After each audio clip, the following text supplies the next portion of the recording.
के दक्षिण एसियामा अर्को ठूलो युद्ध सुरु भएको हो? पाकिस्तानले आधिकारिक रूपमा अफगानिस्तान विरुद्ध ओपन वॉर खुल्ला युद्धको घोषणा गरेको छ। Afghan and Pakistani forces are attacking each other along a border area.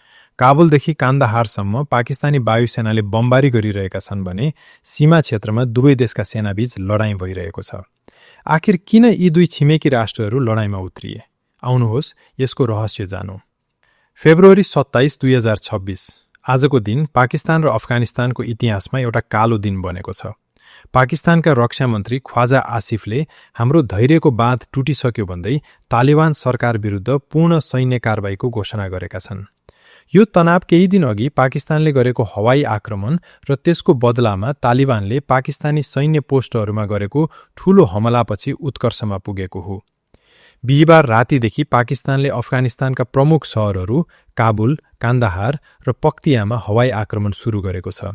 पाकिस्तानको दाबी अनुसार यो अपरेसन गजब लिल हक अन्तर्गत 130 बढी तालिबान लडाकुहरू मारिएका छन्। पाकिस्तानले तालिबानको 313 ब्रिगेड हेडक्वार्टर जस्ता रणनीतिक स्थानहरू ध्वस्त पारेको बताएको छ। अफगानिस्तानको तालिबान सरकारले पनि चुप लागेर बसेको छैन। उनीहरूले पहिलो पटक पाकिस्तानी सेना विरुद्ध ड्रोन प्रयोग गरेको दाबी गरेका छन्।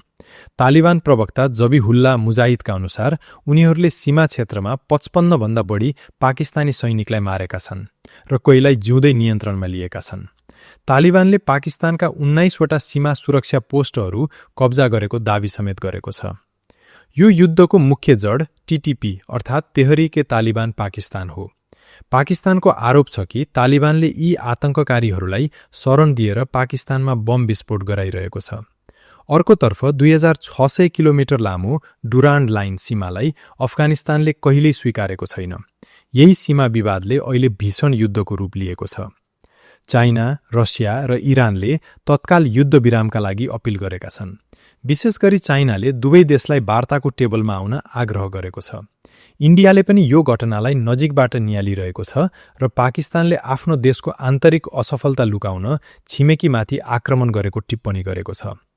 यो युद्धले दक्षिण एसियाको सुरक्षा सन्तुलन पूर्ण रूपमा बिगार्न सक्छ। यदि यो लडाईँ नरोकिएमा लाखौं शरणार्थीहरू विस्थापित हुनेछन्, जसको असर नेपाल जस्ता छिमेकी देशहरूमा पर्न सक्छ। रमजानको पवित्र महिना सुरु हुन लाग्दा भएको यो हिंसाले मानवीय सङ्कट निम्त्याउने निश्चित छ। पाकिस्तान परमाणु क्षमता भएको र दुवै देशसँग आधुनिक हतियारहरू भएकाले यो अस्थिरताको मुख्य कारण बन्न सक्छ। के पाकिस्तान र अफगानिस्तानले वार्ताबाट यो समस्या समाधान गर्लान्?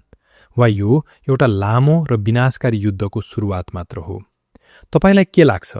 आफ्नो धारणा कमेन्टमा पक्कै लेख्नुहोला। यस्तै विश्वभरका ताजा जानकारीका लागि हाम्रो च्यानललाई सब्स्क्राइब गरी हामीसँगै जोडिनुहोला। धन्यवाद।